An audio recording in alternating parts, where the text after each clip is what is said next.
Elaine Daly is an actress, TV host, and national director of Miss Malaysia Universe Organization. That's right. Right. That's wow, right. that's like amazing number of things that you do. I try multitasking. Yeah, and you got married in 2014, which was not very long ago. And as a former beauty queen, I'm sure you are not short of any suitors, right? I think when you're in the limelight and when you're in the public eye, I think it's more difficult to actually find someone who's genuine.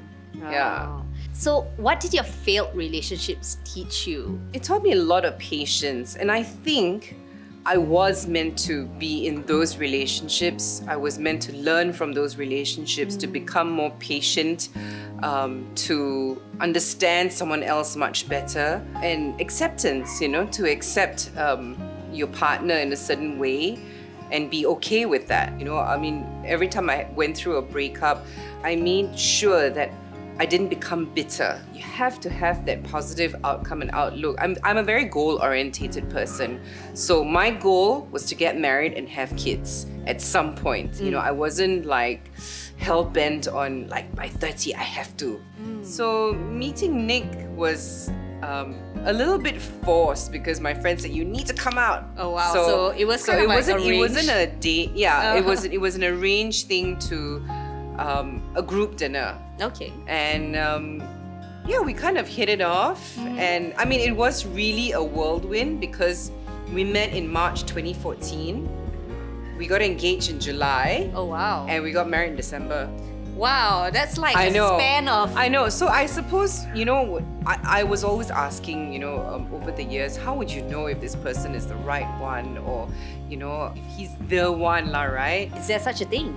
As cliche as it sounds, the right one will come along. And, throughout the years, I was just like, I dated, a couple of people, a couple of guys, and, I always wondered, like, is this the right person? But something didn't gel. But with Nick, I think what really struck me about him was the fact that he was very genuine, and he truly cared.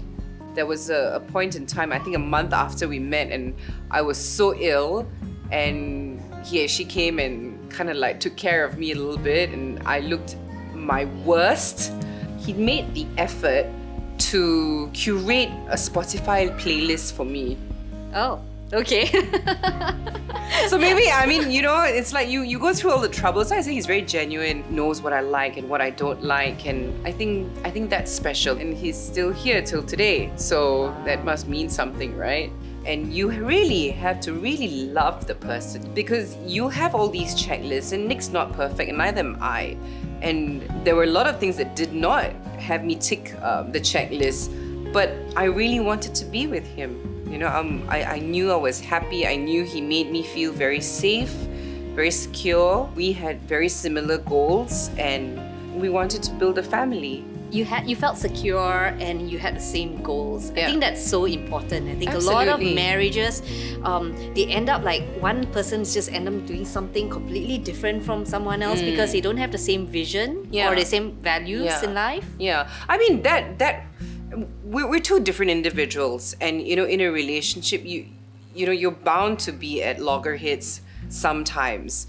And you're bound to have suddenly go off into different directions, but it's up to us to pull each other back. Yeah. Thank you so much. I Thank really you. like what you said about not being bitter from your past relationships. Yes. Thank you, Elaine. Thank for you. sharing. Yeah, no problem.